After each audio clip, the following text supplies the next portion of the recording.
Assalamualaikum warahmatullahi wabarakatuh. Kami dari kelompok 1 ingin mewawancarai Bu Adel tentang minat baca di SMP Musina. Apakah Ibu bersedia? Iya, bersedia, silakan. Baik, terima kasih Bu.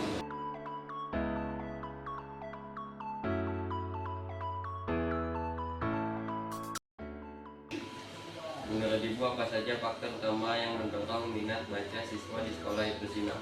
Faktor yang mendorong minat baca ya, kalau misalnya menurut Ibu, faktor yang mendorong itu ya pasti ada pada diri anak ya nggak sih?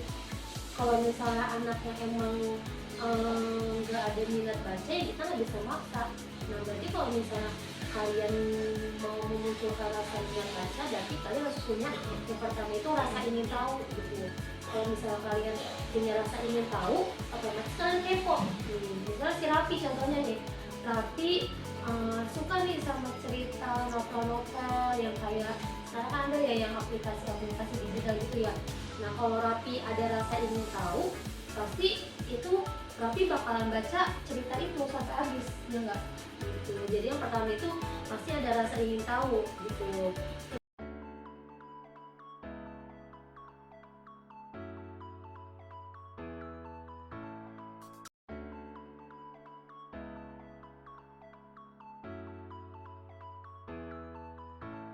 Ibu, apa saja faktor utama yang mendorong minat baca siswa di sekolah Ibnu Sina? Faktor yang mendorong minat baca menurut Ibu, kalau misalnya faktor ini otomatis harus ada pada diri anak. Jadi kalau anak ini udah ada rasa buat ngebaca, buat minat baca, pasti dia bakalan ngebaca apapun itu, kayak buku bacaan, buku cerita gitu, nggak harus buku pelajaran gitu, pasti dia baca. Nah berarti dalam diri anak dulu nih harus ditanamkan rasa ingin tahu. Kalau misal kalian kepo, pasti kalian bakalan cari tahu, ya enggak? Gitu. Contohnya aja misal si Raffi nih lagi suka sama cerita-cerita tentang apa misalnya, tentang percintaan yang ada di novel nih. Pasti Raffi itu kalau dia ada rasa ingin tahu, tapi bakalan baca cerita itu nyampe habis. Nah, dorongannya apa nih kalau misalnya di sekolah? Berarti faktornya itu di sekolah itu harus menyediakan buku bacaan, ya enggak? Kalau di sekolah udah menyediakan buku bacaan, otomatis anak-anak ada motivasi buat membaca buku tersebut. Kayak ada perpustakaan nih. Nah, berarti anak yang tadi suka baca otomatis langsung ke perpustakaan buat cari buku bacaan itu. Terus sih menurut ini yang faktor pendukungnya.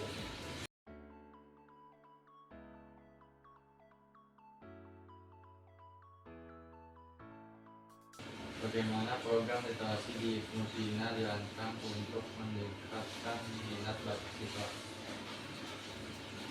Apa tadi program literasi ya? Kalau program literasi itu balik lagi ke guru sih. Biasanya kan kalau guru masuk kelas nih ada waktu kan, misalnya kayak contohnya ibu nih di pelajaran ibu, ayo sebelum kita belajar kita baca dulu nih LKS halaman. Kalau baca itu kan sama aja kayak literasi kan. Kalau gurunya itu menerapkan kayak sebelum belajar baca dulu lah minimal 5 menit gitu, halaman berapa sampai berapa. Nah itu bisa kalau misal berkelanjutan pasti anak itu ada rasa ingin baca gitu. Karena kalau anak nggak disuruh itu, kalau zaman sekarang ya dia nggak bakalan ngelakuin hal itu. Misal coba ibu nggak nyuruh Raffi baca nggak? Ibu nggak nyuruh Danis baca nggak? Ya kan? Jadi harus ada dorongan dari guru gitu. Minimal ya 5 menit sebelum belajar ini guru menyuruh anak buat literasi, buat baca buku yang bab yang ada di halaman itu gitu sih. Kalau misalnya program literasi sama yang tadi sih yang perpus ya. Nah itu di perpus sudah banyak buku bacaan, itu bisa juga buat jadi bahan literasi buat anak-anak. Jadi kalau nggak ada materi yang nggak ada di LKS, anak-anak bisa baca lewat perpus, karena kan di perpus ada buku paket gitu kan yang lebih lengkap dari LKS gitu.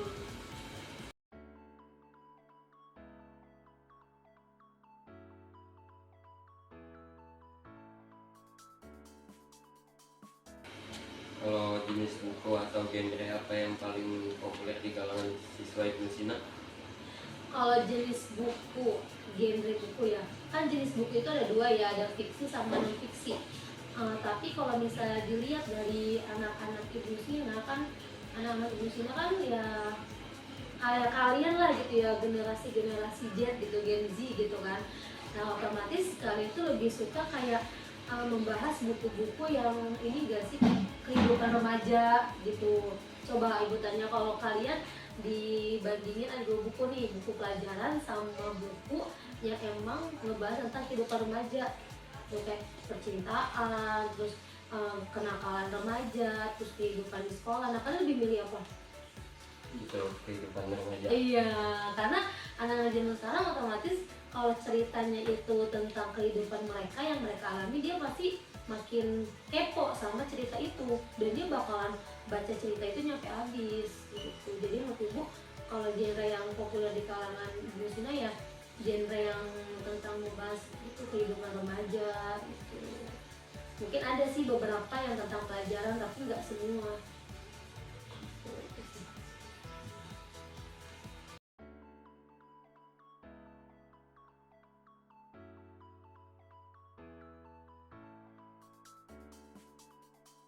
Bagaimana perpustakaan sekolah Ibnu Sina mendukung dan memperhatikan minat baca siswa?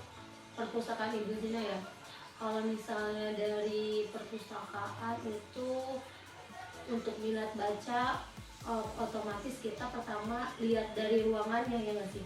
Kalau misalnya emang fasilitas perpustakaannya nyaman, terus ada tempat duduknya, bukunya tertata dengan rapi, otomatis anak-anak juga bakalan semangat buat ke perpustakaan gitu. Apalagi kalau misalnya ditata sesuai anak-anak zaman sekarang gitu, yang banyak hiasannya, terus ada tulisan pojok baca gitu, terus disediain bangku, ada AC-nya, pasti anak-anak juga bakalan nyaman di perpustakaan gitu. Jadi kalau misalnya tentang perpustakaan yang pasti yang pertama itu tentang penataan ruangannya. Jadi kalau ruangannya udah nyaman, otomatis anak-anak pun bakalan nyaman buat baca di situ. Terus juga ini yang kedua ada jenis-jenis buku. Kalau perpustakaan itu nyediain bukunya banyak, otomatis anak-anak juga bakalan semangat buat ke perpustakaan. Jadi nggak cuma buku pelajaran, ada tentang novel, karena kan kalau pelajaran bahasa Indonesia kan ada tentang bahasa novel juga kan gitu. Jadi kalau ketersediaan buku di perpustakaan ini banyak, otomatis anak-anak bakalan lebih semangat buat ke perpustakaan.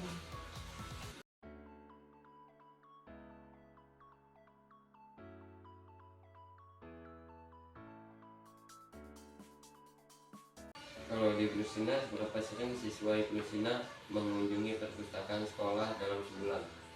Kalau di Ibnu Sina ya, kalau yang ibu perhatiin tergantung guru sih kadang ya. Karena kalau gurunya, kalau bahasa Indonesia kan emang sering ya, maksudnya pasti ada pembahasan tentang selain pelajaran, kayak novel, carilah novel misalnya tentang apa tuh, kalau misal dongeng-dongeng. Nah kan nggak mungkin kan dongeng-dongeng ada di LKS, pasti otomatis kalian harus cari di perpustakaan. Jadi menurut ibu seberapa sering itu ya tergantung pelajarannya.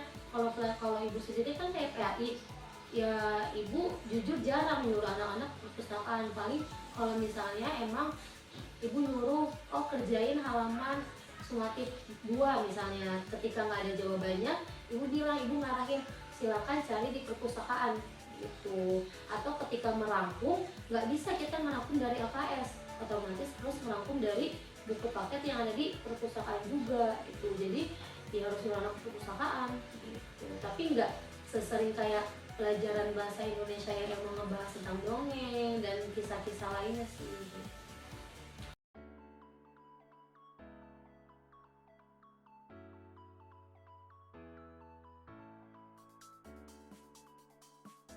Apakah ada kegiatan ekstrakurikuler di Ibnu Sina yang berfokus pada peningkatan minat baca? Kegiatan ekstrakurikuler, kalau kegiatan ekstrakurikuler kayaknya gak ada ya kalau di Ibu Sina ya. Tapi dulu ada namanya itu apa ya, tim apa ya, dulu ada. Jadi tim itu tuh dia kayak ngebuat jurnal. Nah cuman karena emang udah sekarang udah nggak ada pelatihnya juga, jadi ekskulnya ini diganti gitu, dihapus. Dulu ada tuh, jadi dia itu ada target bikin jurnal. Otomatis kalau misalnya bikin jurnal terus yang diupload di media sosial, otomatis dia memunculkan minat baca kan, karena kan jurnal itu bacaan. Misalnya kamu membuat jurnal tentang gaya belajar siswa di Ibu Sina, nah otomatis kan kamu harus baca dulu nih tentang buku gaya belajar anak gitu. Jadi dulu ada namanya pokoknya jurnal-jurnal gitu. Cuma kalau ekstrakurikuler kan sekarang nggak ada, mungkin lebih ke les ya. Mungkin kayak les-les kayak les selain pelajaran yang di kelas kan itu memunculkan minat baca juga gitu.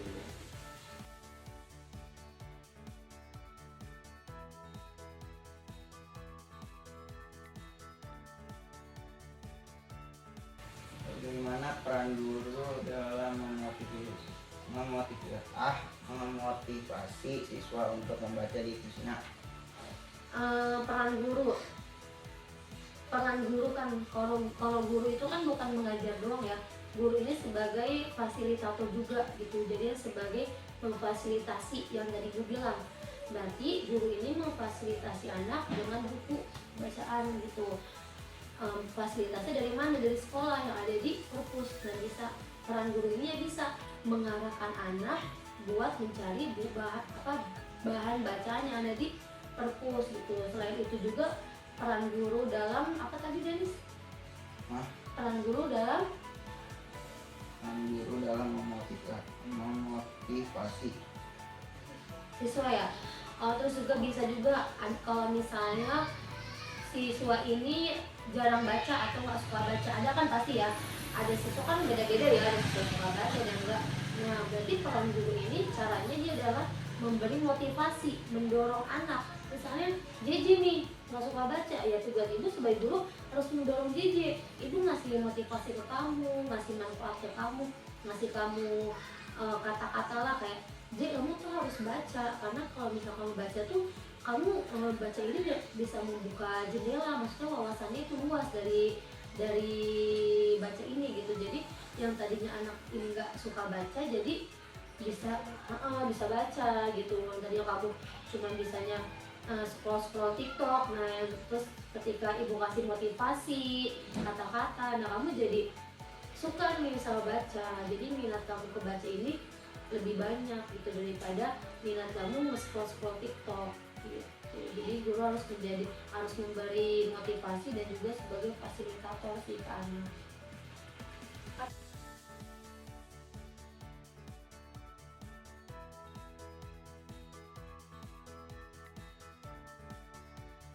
Apakah ada kolaborasi antara sekolah Ibu Sina dengan pihak eksternal, misalnya penerbit atau penulis, untuk meningkatkan minat baca siswa? Kolaborasi ada sih kan, kayak misalnya LKS nih, kan otomatis sekolah nggak bikin langsung ya sendiri. Nah itu juga ada kolaborasinya antara sekolah dengan pihak penerbit luar gitu. Bahkan sekarang ada beberapa sekolah yang nggak menggunakan LKS ya gitu. Kenapa Ibu Sina masih pakai? Karena buat mendorong siswa juga nih, biar apa? Biar siswa di Ibu Sina ini ya suka baca gitu. Jadi nggak cuma dari satu sumber. Nah kayak LKS tuh ya bukan dari sekolah sendiri yang bikin, nah itu dari penerbit luar yang berkolaborasi dengan SMP Ibu Sina. Atau bisa juga sekarang udah ada namanya aplikasi kayak perpustakaan online ya nggak? Gitu, karena Ibu Sina kan masih belum ada ya. Nah bisa tuh nanti kita request nih mau minta kolaborasi biar bikin perpustakaan SMP Ibu Sina tapi versi online. Jadi kalian nggak harus nyari buku bacaan ke sekolah. Jadi buku bacaan bisa dicari di Google atau di App Store, di Play Store, di aplikasi gitu. Jadi Raffi kalau baca nggak harus ke perpus. Ketika hari Minggu ya perpus yang nutup, sekolah nutup, ya bisa buka pakai Google gitu. Sekarang udah banyak.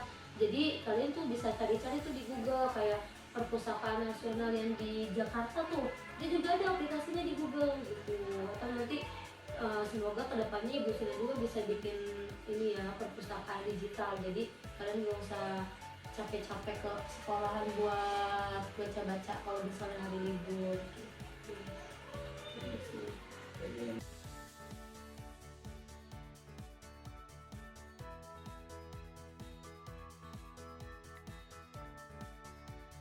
bagaimana sekolah Ibnu Sina mengukur efektivitas program literasi dalam meningkatkan minat baca siswa? Mengukur efektivitas ya. Kita bisa mengukur itu yang tadi gue bilang, kayak misalnya kita guru itu menerapkan 5 menit sebelum pelajaran itu membaca. Nah, kalau misalnya kita dilakukan dengan cara berulang-ulang, otomatis minat siswa ini lebih meningkat. Tapi ketika guru ini cuma melakukannya seminggu sekali, nah kita nggak bisa mengukur.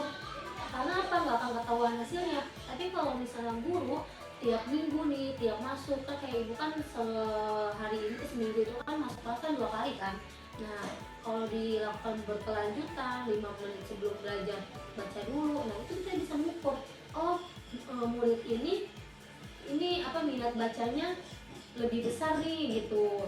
Oh, murid ini minat bacanya kurang gitu. Jadi dari gurunya ya harus berkelanjutan dalam memberikan waktu buat siswa ini membaca sebelum belajar, supaya kita bisa mengukur gitu, sejauh mana murid ini punya minat terhadap membaca gitu sih.